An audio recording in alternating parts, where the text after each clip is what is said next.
हा आसुरी वृत्तीचा गुण आहे आणि त्याच्याच असणारा त्याला बाजूला सांगण्यासाठी असणारा म्हणजे कोण लागतंय तर चित्त लागतंय. पण चित्ताचा स्वभाव असा आहे बाबा, ते चिंतन करत पण तुम्ही कोणतंही दिलेलं करतो, त्याला चांगलं वाईट काही अजिबात कळत नाही, बिलकुल नाही. ते चांगलं म्हणत नाही वाईट नाही, तुम्ही त्याला दिलं ना म्हणले ना कीर्तनात बसायचं ते कीर्तनातच बसणार आणि ते म्हणलं ना तिकडे जायचं ते तिकडे जाणार, कारण ते जातीवंत आंधळ आहे, त्याला दिसत नाही बरं का आणि खऱ्या खोट्याची पारख नाहीये. म्हणून त्याला शुद्ध करावं लागतं बाबा. आणि त्याला शुद्ध करण्यासाठी तुम्हाला काय करावं लागतं तर महाराज म्हणतात त्या विठ्ठलाचं नामस्मरण करावं लागतं. म्हणून महाराज म्हणतात त्या विठ्ठलाचं नामस्मरण करा, पण कसं करा, आवडीने करा. आवडीने त्या विठ्ठलाला आवडावं अशी आवड आपल्यामध्ये असावी, अशी निवड आपल्यामध्ये असावी आणि त्या भगवंताचं नाम असणारं उच्चारण करावं. म्हणून आवडे विठ्ठल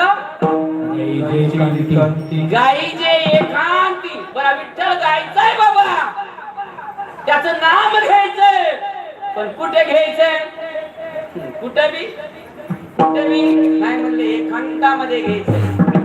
एकांत कशाला म्हणायचं होय, एकांत एक सगळ्याचा अंत त्याचं नाव आहे एकांत, सर्वाचा जिथं अंत त्याचं नाव आहे एकांत, आतल्याचा जिथं अंत त्याचं नाव आहे एकांत. तुम्ही म्हणता बाबा तिकडे डोंगरात गेल्यावर नाही का एकांत, तेव्हा एकांत नाही, ते एकांत नाही, तिथं पण दंब येऊ शकतो, पण यातला अंत असणारा एकदा झाला अरे झाला मग असणारं चित्त शुद्ध होत बाबा.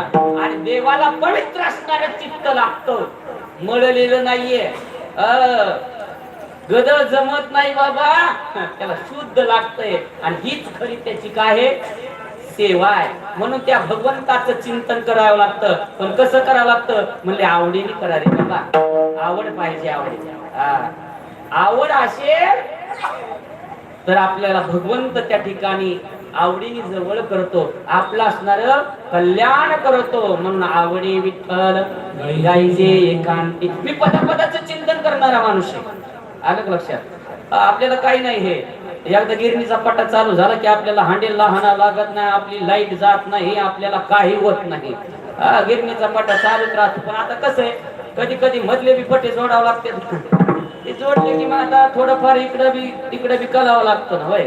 लाईट गेली की काय करते ते तिकडचा पटा इकडे चालावं लागतं, हांडेल हाणावं लागतं, त्याचं नाव आहे प्रमाण. विठ्ठल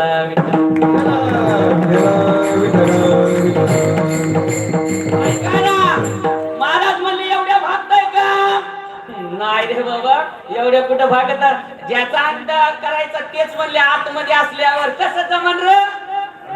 आणि कांतरीन द्यावी वस्ती, आणि कांतरीन द्यावी वस्ती,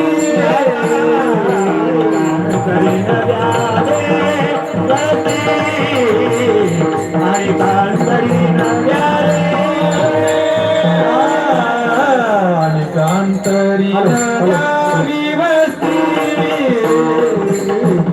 आणि कांतरीन द्यावी वस्ती,